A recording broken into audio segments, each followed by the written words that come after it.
A'udzubillahi minasyaitonirrajim. Bismillahirrahmanirrahim. Assalamualaikum warahmatullahi wabarakatuh. Alhamdulillahirabbil alamin wassalatu wassalamu ala rasulil amin sayyidina Muhammadin ibn Abdullah wa ala alihi wa sahbihi wa mawala. Allahumma shalli ala Muhammad wa ala ali Muhammad kama shallaita ala Ibrahim wa ala ali Ibrahim wa barik ala Muhammad wa ala ali Muhammad kama barakta ala Ibrahim wa ala ali Ibrahim fil alamin innaka Hamidum Majid. Alhamdulillah tsumma alhamdulillah.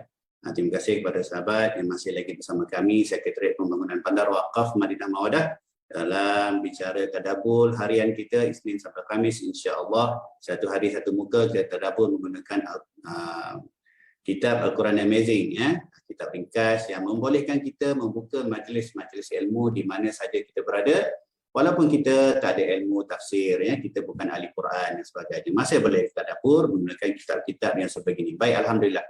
Kita dah sampai pada muka surat 232. Betul? Hari ini 232, 232 ayat 89 dan 97, menyambung lagi penceritaan dalam surah Hud. Surah Hud, Allah SWT menurunkan firman-firmannya bagi mengingatkan kita perihal kaum-kaum yang terdahulu. Kita dah bincang kaum Nabi Nuh, kaum Nabi Saleh, ya? Kaum Nabi Lut. Nabi Lut dah sudah? Kaum Lut, kaum Lut dah sudah. Hari ini kita sambung lagi berbicara bab kaum Nabi Syuaib. Dalam minggu lepas sahabat-sahabat dah membicarakan bagaimana ingkaran juga kaum Nabi Syuaib, seperti mana ingkarnya kaum Nabi Lut, ingkarnya kaum Nabi Nuh, ingkarnya kaum Nabi Saleh, walaupun dihadirkan kepada mereka rasul Nabi di kalangan kaum mereka sendiri. Nabi Syuaib di kalangan kaum Nabi, kaum Madian sendiri, orang dia sendiri. Madian ni kat mana? Madian ni ahli sirah katakan kat Syam lah, boleh katalah Syam. Ya. Wallahualam lah, kat mana tu tak penting sangat, tapi di Syam, ya, Madian. Madian ni dia tidak beriman kepada Allah. Dia sembah berhala dalam bentuk padang pasir. Padang pasir. Padang pasir dia namanya, Allahumma shalli ala Muhammad, saya tengok nota saya ni, Aikah. Padang pasir tu ada, kawasan padang pasir, ada tumbuh-tumbuhan sikit, dia pergi sembah. Begitulah kaum-kaum yang sebelum ni kan, orang-orang asal kita duduk dalam hutan tu ada kalanya sembah pokok. Tak payah tunggu orang asli lah. Orang Melayu zaman-zaman dulu pun, kadang-kadangnya berhajat kan, pergi jumpa bomoh kata pergi hantar pulut kuning kat pokok ni, pergi hantar ayam kat busuk sekian. Nak tuai padi, sebelum tuai padi hantar sembahan dulu kat padi. Sebelum mula tanam buat sembahan dulu, zaman-zaman dulu. Itu kita sembah berhala lah tu. Walaupun berhala tu bukan dalam bentuk yang fizikal, bukanlah ada rupa paras, ada kaki tangan, macam orang yang bukan beragama Islam, ada berhala bentuk gajah, bentuk kambing, bentuk macam-macam, bentuk kuda. Tapi Madian, berhala ni adalah bentuk sebuah ataupun sebidang padang pasir yang namanya Aikah. Jadi siapa nak ada anak perempuan, jangan bagi nama Aikah lah, ya, kalau boleh lah, ya. Jangan bagi nama Aikah, nama macam glamour, tapi berhala sebenarnya bagi kaum Madian. Kaum Madian ni kita dalam ustaz sebelum ni kita dah lupa dah. Sarana Nabi Syuaib kata adillah dalam timbangan kamu, kan kita dah jumpa ayat sebelum ni kan. Sahabat-sahabat kita dah baca. Minta maaf minggu lepas saya tak ada, tapi saya dengar, ya, sahabat baca. Adillah pada timbangan kamu. Jadi kaum Madian ni bukan saja dia tidak menjaga perihal dia punya hubungan sesama mereka. Mereka terkenal dengan kaum yang menipu di dalam perniagaan. Bukan setakat timbangan saja, ya. Yang peniaga-peniaga besar memeras petani-petani kecil, ya, monopoli dan sebagainya. Ini peringatan untuk kita yang sekarang ni. Semua orang nak kaya kan zaman sekarang. Semua nak kaya, semua nak meniaga. Meniaga pun macam-macam nak meniaga sekarang ni, tapi ilmu meniaga tak belajar. Yang dia belajar ilmu meniaga bagaimana nak kaya. Maka tuan-tuan guru kat luar sana pun kaya dengan mengajar macam mana nak jadi kaya. Ramai sifu kat luar sekarang ni. Sifu hartanah ada, sifu macam-macam sifu lah. Asal ada ruang nak jadi kaya, mengajar orang bagaimana nak jadi kaya, sifu lah jadi. Pakar ni, pakar tu. Bukan itu dulu yang patut kita belajar hukum hakam berkenaan dengan perniagaan. Sebab kalau kita tak belajar, maka kita masuklah pada perniagaan yang haram.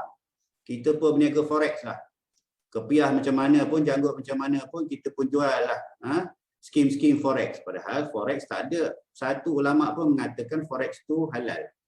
Jumhur ulama mengatakan forex, foreign exchange. Bukannya money trader, bukannya money exchanger tu. Forex ni, dia derivatif. Siapa belajar finance, pernah dengar lah perkataan derivatif. Financial derivatif ni boleh katakan semuanya haram. Sebab dia perniagaan dalam bentuk kontrak. Kena belajar. Kalau tidak, tudung lawa macam mana pun, kepiah besar, serban besar, janggut panjang macam mana kata belajar, kita halal je. Mari orang dekat kita ajak kita buat trading dalam cryptocurrency.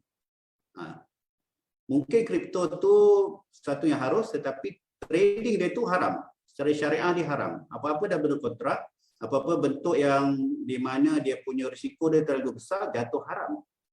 Ada benda beribawi. Ada orang ajak kita meniaga emas, tetapi meniaga emas dengan cara yang salah, ribawi. Haram. Jadi kalau kita tak belajar, semua mendatangkan rezeki yang haram, maka tumbuhlah daging isi pada badan kita, semuanya daripada perkara haram yang mana tempatnya ialah api neraka. Nauzubillah. Jadi, apa selain daripada pengajaran untuk mengesahkan Allah daripada ayat ini, kaum Nabi Syuaib ni, Madian ni, kita tengok macam mana dia dihapuskannya. Dan surah ni tak ada cerita bagaimana, ada cerita sikit lah kalau baca Ibn Katsir. Kita nampak penceritaan bagaimana kaum Nabi Syuaib dihapuskan berada pada surah-surah lain. Surah Al-A'raf contohnya. Diceritakan bagaimana kaum ni dihapuskan, hapus macam tak pernah ada orang kat kampung tu. Macam kaum Ad tu dinakalkan dalam Al-Quran ni, seperti mana kaum tu tak pernah ada pun. Didatangkan dengan bala dalam bentuk apa? Bentuk kemarau yang tersangat panas. Sampai kalau nak bernaung di dalam rumah pun masih lagi haus yang tersangat haus dan juga terbakar. Macam mana terbakar Wallahualam. Dan didatangkan awan yang sangat tebal. Mereka mengingatkan awan tebal itu datang boleh menyelamatkan mereka, semua berkumpul di bawah awan itu. Satu kaum berkumpul di bawah awan tebal. Dah lama kena kemarau, nampak awan tebal ingat selamat, tapi berkumpul di bawah awan dan didatangkan dengan gempa. Dalam Al-A'raf tu kalau baca, gempa lah, gempa bumi. Gempa bumi. Nanti ada hadis, kita akan baca hadis Nabawi daripada Ibnu Abbas tu. Ceritakan bagaimana kaum Nabi Syuaib Allah jadikan azab kepada mereka. Datang ke bumi habis. Jadi berbalik kepada pengajaran apa yang kita kena ambil daripada Nabi Syuaib ialah belajar bab perniagaan supaya kita tak terjerumus dalam bab benda yang haram. Ingat ya, ada benda tu halal je, tapi perniagaan tu boleh akad-akad dan sebagainya boleh menjadikan haram. Wallahu alam. InsyaAllah kita sambung hari ini 89 sampai 97. Silakan adik yang membacanya.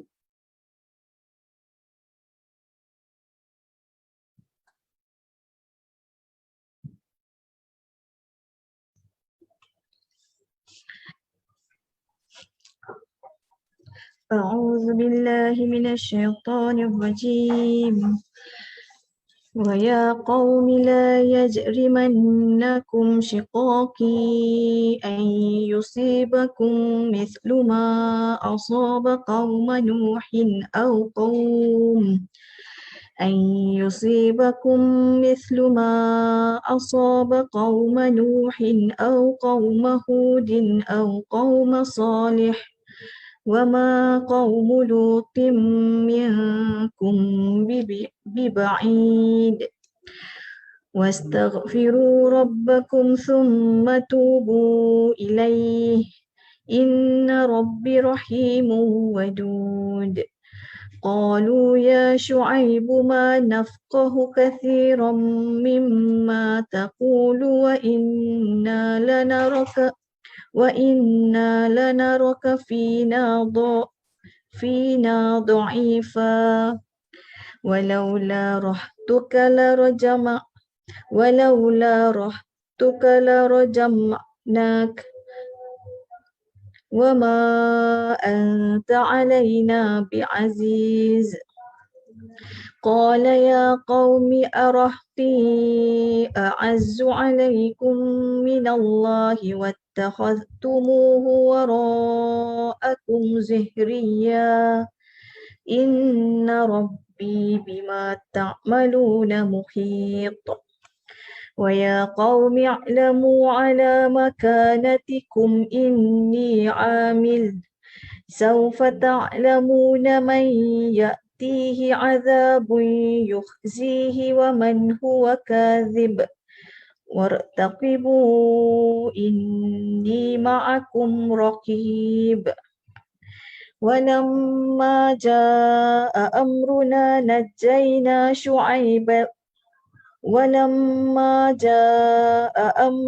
نجينا شعيبا والذين آمنوا معه برحمة منا وأخذت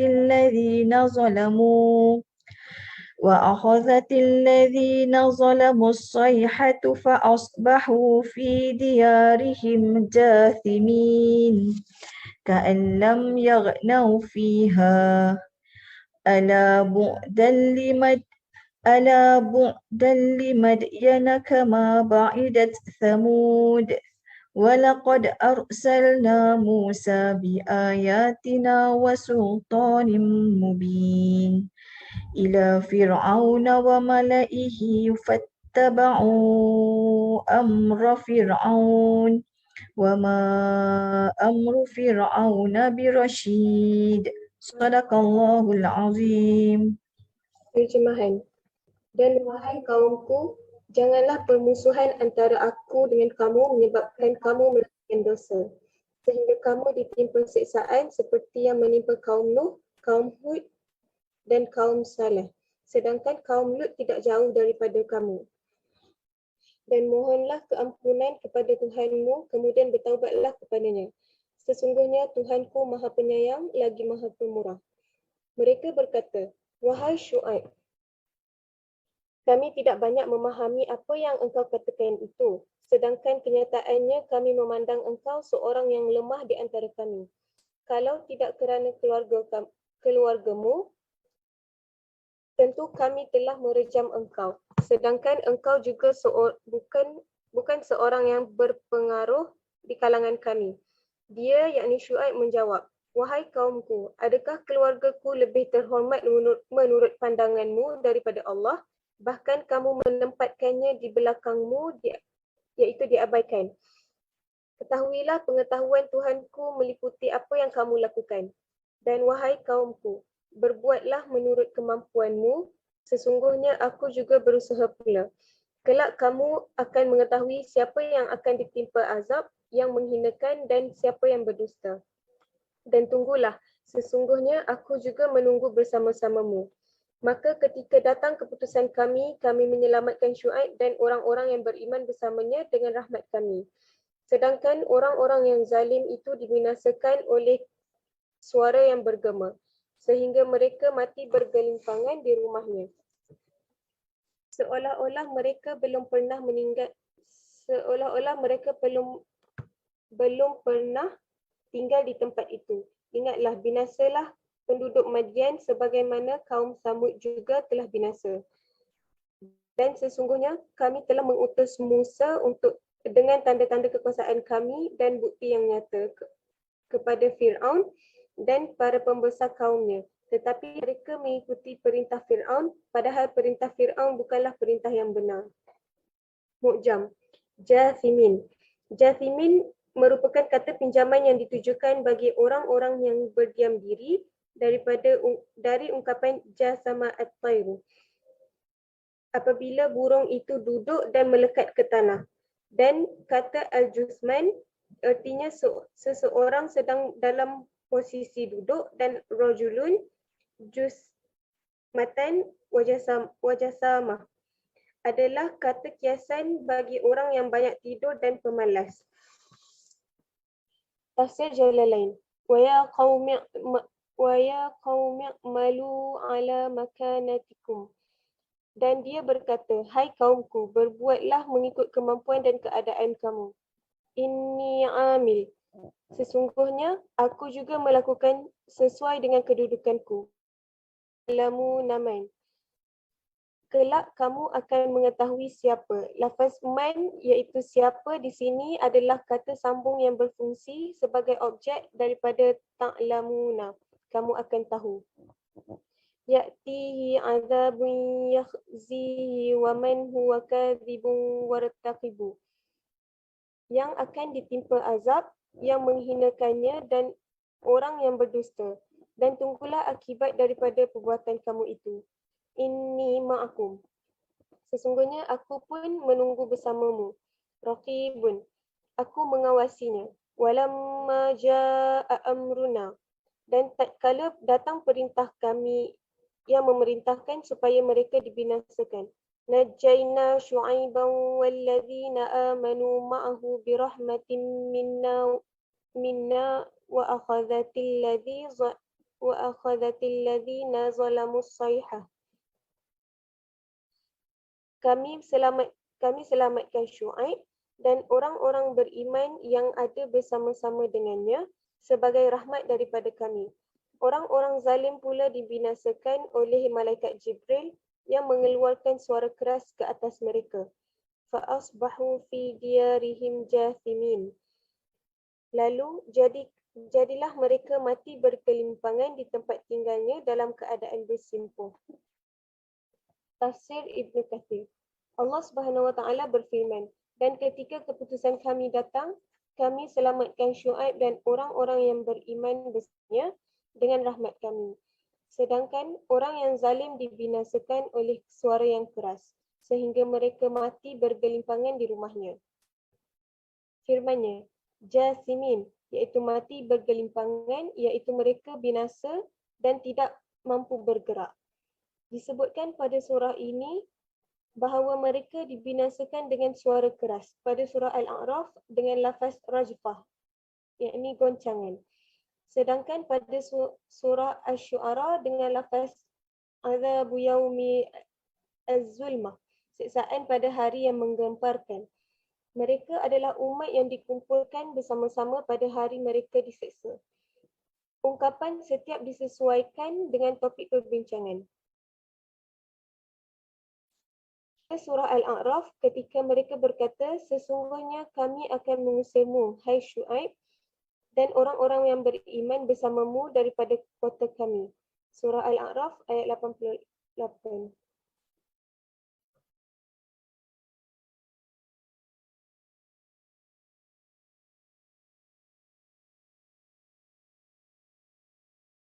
Kezaliman yang mereka lakukan dan kerana keinginan mereka untuk mengeluarkan Nabi mereka daripada buminya. 4.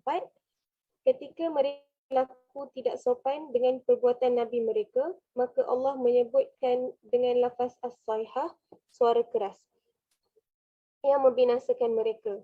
Sementara itu pada surah Asy-Syu'ara, ketika mereka berkata, maka jatuhkanlah atas kami gumpalan daripada langit jika kamu termasuk orang-orang yang benar. Surah Asy-Syu'ara ayat 187.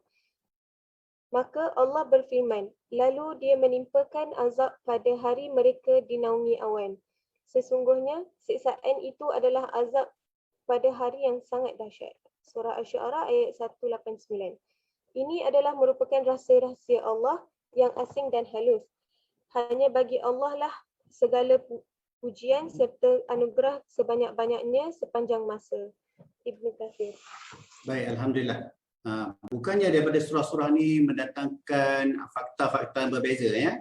Kita kena kumpulkan daripada surah Syu'ara, Al-A'raf dan surah Hud ni bagaimana kaum Nabi Syuaib ni dihapuskan. Lafaz rajfah, goncang, bergoncang. Kemudian daripada Syu'ara tu lafaz dia azabu yaumi az-zulmah, siksaan pada hari yang menggemparkan. Goncang, gempar, suara keras tu, kalau kumpul-kumpul daripada semua surah ni, boleh kata maknanya gempa lah, gempa sama ada siksaan daripada atas dan bawah. Gempa bumi ni datang pelbagai. Syuaib ni dia dua-dua. Daripada atas ni daripada apa? Daripada mula dengan kemarau tu, dengan yang sesangat panas tu, kemudian dalam surah Syu'ara tu kaum ni kata datanglah apa bala ke daripada atas, maka jatuhkanlah atas kami kumpulan daripada langit jika kamu termasuk orang-orang yang benar. Ini kaum-kaum yang celaka lah, kaum-kaum celaka dia lawan balik dia punya nabi, dia punya rasul, kata marilah datanglah apa-apa azab pada kami. Kita ini bukan kali pertama kita jumpa lafaz macam ni kan. Pada kaum-kaum sebelum ni pun kita dah jumpa. Bongkaknya mereka yang Allah tak bagi hidayah. Untuk kenapa Allah tunjuk semua ni? Untuk pengajaran kepada kita lah. Jangan kita sombong. Bila Allah dah bagi arahan, kita buat. Sami'na wa ata'na. Dalam Baqarah tu. Yang bagaimana Rasulullah juga cakap dalam Baqarah tu, jangan kita jadi kaum yang sebelum dulu. Sami'na wa asaina yang mungkar, dengar tapi mungkar. Bani Israel dan sebagainya. Ni begitulah. Kalau kumpul-kumpul ni semua kena gempa. Gempa untuk Syuaib ni dia daripada atas dulu dalam bentuk panas dengan awan tebal tu, kemudian dalam bentuk gempa. Gempa ni memanglah suaranya apanya semua datang sekali, gempa bumi. Nauzubillah, kita tak pernah kena gempa bumi. Tapi kalau tengok cerita kat TV tu, gempa begitulah. Dengan gegaran, mesti gegaran tu datang yang bunyi kuat dan sebagainya yang menakutkan. Mereka bergelimpangan mati di mana saja mereka berada, seolah-olah kaum ni tak pernah ada. Hancur. Ingat gempa bumi yang Allah tunjuk sekarang ni pun kat Indonesia, ada kampung-kampung yang hilang. Nak korek cari mayat pun tak boleh kan? Ditenggelami oleh di dalam satu lembah. Hilang je. Bukannya sikit-sikit hilang, satu kampung. Bayang kampung kita, IM2 tu hilang. Boleh tak Allah buat? Boleh. Ada kalau Allah tunjuk sekarang? Ada. Pada zaman kita ni hidup kan? Itu semua pengajaran untuk kita. Wallahu a'lam. Sambung sikit lagi, Dik. Riyadhus Shalihin. Daripada An-Nu'man bin Bashir radhiyallahu anhu berkata, Umar menyebutkan dunia yang menimpa manusia, lalu dia berkata, aku pernah melihat Rasulullah sallallahu alaihi wasallam saat itu duduk. Baginda tidak memiliki kurma paling teruk sekalipun untuk sekadar mengisi perut. Hadis riwayat Muslim. Hadis di atas memberikan keterangan tentang kesederhanaan Nabi sallallahu alaihi wasallam dan tidak akan kekurangan dan jatuh pada kemiskinan. Kesederhanaan baginda bukan untuk urusan dunia dan selalu mendahulukan urusan akhirat sebagai pengajaran kepada sahabat dan umatnya supaya tidak tenggelam dalam syahwat dan kelazatannya dan tidak meninggalkan ketaatan dan ibadah pada Allah. Hadis Nabawi. Alhamdulillah, tu Riyadhus Shalihin. Hadis tu daripada An-Nu'man bin Bashir. An-Nu'man bin Bashir ni dia seorang sahabat Rasulullah sallallahu alaihi wasallam, ayah dia pun sahabat.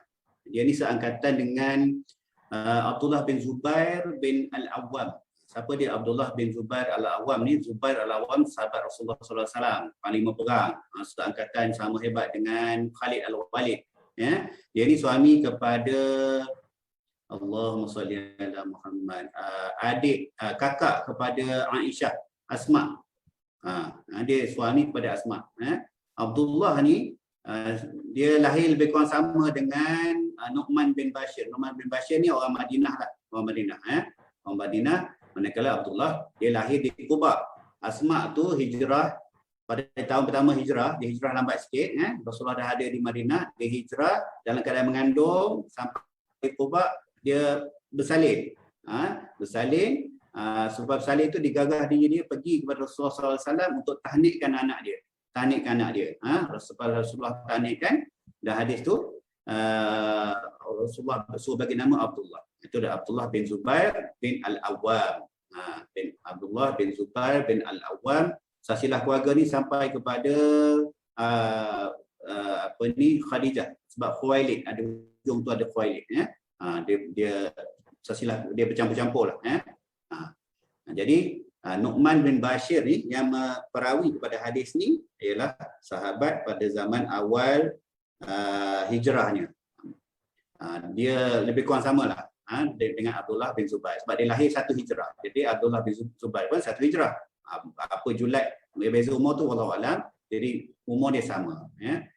Abdullah bin Zubair bin Al-Awwam ni dia pergi bai'ah menyatakan keislaman dia walaupun dia Islam masa dia kecil lagi 7-8 tahun. Ini sahabat-sahabat kecil Abdullah bin Zubair, Abdullah bin Urmah Al-Khattab. Kemudian mereka berdua ni pun mati pada zaman kerajaan Muawiyah. Seorang menyokong Muawiyah mati dalam perang. Abdullah bin Zubair bin Al-Awwam pun meninggal pada zaman-zaman itu jugalah ya. Wallahu a'lam. Itu sedikit berkenaan dengan Nu'man bin Bashir radhiyallahu anhu. Dalam hadis ni kita diajar untuk zuhud. Zuhud itu bukan meninggalkan segala kenikmatan, tetapi ala kadar lah, berpada dengan kenikmatan yang Allah bagi di dunia ni. Apa saja kenikmatan lah, tak kisah ya. Bukan zuhud tu tak makan, bukan zuhud tu bermakna kita pakai baju compan camping, kita tinggalkan segala dunia. Tak semestinya begitu. Zuhud ni bermakna kita harta kita tu tak ada mana buat kita. Maksud dia kita tak sayang dengan harta kita kalau buat sedekah. Kita bukannya kita nak suruh jadi miskin. Ingat, masuk syurga tak jadi asbabnya kita kena jadi miskin. Tapi memang orang miskin masuk syurga awal daripada orang yang berharta. Dikatakan 500 tahun sebelum dia masuk. Beza antara orang kaya dengan orang miskin, fakir ni adalah lebih kurang 500 tahun dulu dia masuk syurga. Sebab apa? Orang yang ada harta ni kita akan dihisap dengan harta benda kita. Nauzubillah, semoga hisap kita ringan. Ya. Itu bab nak masuk syurga, belum lagi bab lain ya. Jadi hadis ni mengatakan kita zuhud dalam segala kenikmatan hatta syahwat dan sebagainya. Syahwat ni bukan saja syahwat untuk suami isteri saja, syahwat ni benda lain juga ya. Jaga nafsu. Wallahu a'lam. Hadis Rasulullah sallallahu alaihi wasallam dari Ibnu Abbas, silakan Dik. Hadis Nabawi. Ibnu Abbas radhiyallahu anhu berkata, Allah Subhanahu wa taala tidak mengazab dua umat dengan satu azab sekaligus, kecuali kaum Nabi Syuaib alaihi salam dan Nabi Saleh alaihi salam. Berkenaan dengan kaum Nabi Saleh, Allah menjadikan azab bergemuruh di bawah mereka, sedangkan kaum Syuaib Allah telah menjadikan azab di atas mereka. Hadis Qudsi. Nabi SAW bersabda, Allah Subhanahu wa taala berfirman, wahai hamba-Ku, sesungguhnya semua itu tergantung kepada amalan kamu yang aku hitungkan untukmu, kemudian aku berikan kamu balasan sesuai amalan kamu. Jika ada yang mendapatkan hasil yang baik, maka hendaklah dia memuji Allah. Jika ada yang mendapatkan hasil selain daripada itu, maka janganlah dia mencela kecuali diri sendiri. Hadis riwayat Muslim. Yang benarlah, segalanya Allah bagi bergantung kepada amalan kita. Allah tak hukum kita berdasarkan kayanya kita, tingginya ilmu kita, handsome-nya muka kita, cantiknya rupa paras kita, ternamanya kita di kalangan kaum kita, tak ada. Pangkat kita tak ada ya. Tan Sri, Datuk Seri ke, Tun ke, apa saja itu semua benda yang diberi oleh makhluk. Makhluk agung bagi, sultan bagi. Mulia tak di dunia? Mulia sangatlah kita rasa kan? Kita rasa, tapi hati-hati jangan kita jadikan semua tu pangkat, harta dan segalanya fitnah buat kita. Kita bimbang Kita bimbang atas nama yang diberikan, harta, kesenangan, rupa paras, kemasyhuran tu menjadi fitnah buat kita di muka bumi ini. Macam-macam fitnah ni. Kadang-kadang orang dapat datuk sikit pun dah tebeng dekat kereta masing-masing besar datuk. Kenapa dia nak tahu kat kereta tu yang dia ni datuk? Wallahu alam. Kalau atuk, wallahu alam. Itu contoh. Bukan semua datuk tu hati dia tak betul. Tetapi boleh mendatangkan fitnah tak? Boleh kepada diri kita sendiri.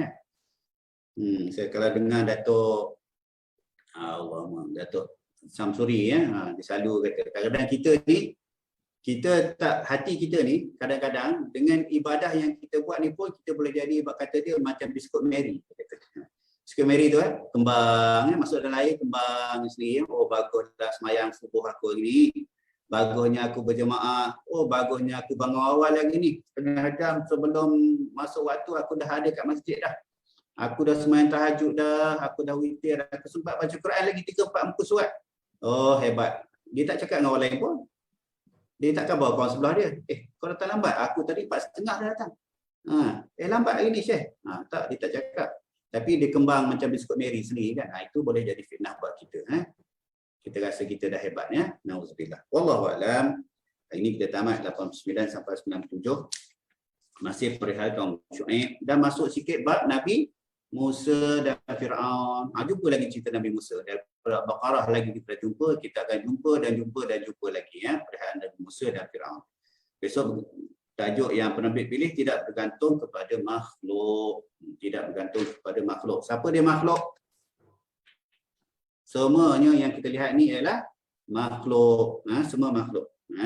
Selain daripada makhluk apa? Allah. Itu je satu ya. Mudah je insya-Allah. Wallahu a'lam. Insya-Allah semoga bicara kita awal pagi ni memberi manfaat kepada kita yang jahil ni, yang hanya membacanya, dan para sahabat yang mendengarnya, ahli keluarga. Panjang-panjanglah kepada ahli keluarga kita sendiri khususnya, supaya masing-masing boleh mendapat manfaat walaupun dengan hanya membaca di awal pagi ni ya. Wallahu a'lam. Nauzubillahi minasyaitonir rajim. Bismillahirrahmanirrahim. Allahumma faqihna fid din. Allahumma faqihna fid din ya Allah. Allahumma faqihna fid din wa 'allimna ta'wil wa ihdinas siratal mustaqim. Siratal ladzina an'amta 'alaihim minan nabiyyin was-siddiqin wasyuhada'i was-shalihin wa hasuna ulaika rafiqa ya arhamar rahimin. Allahumma inna nas'aluka 'ilman nafi'a wa rizqan thayyiban wa 'amalan mutaqabbala wa dinan qayyima wa yaqinan shadiqa wa imanan kamila. Wa sallallahu ala sayyidina Muhammad wa ala alihi wa sahbihi wa barik wa sallim. Subhana rabbika rabbil izzati amma yasifun wa salamun ala mursalin walhamdulillahi rabbil alamin. Kafaratul majlis. Subhanallahi wa bihamdika asyhadu an la ilaha illa anta astaghfiruka wa atubu ilaik. Wabillahi taufiq wal hidayah. Wassalamualaikum warahmatullahi wabarakatuh. InsyaAllah kita ketemu besok satu hari satu muka saja kita tadabbur Al-Quran bersama, walaupun dengan hanya membacanya sahaja. Wallahu a'lam.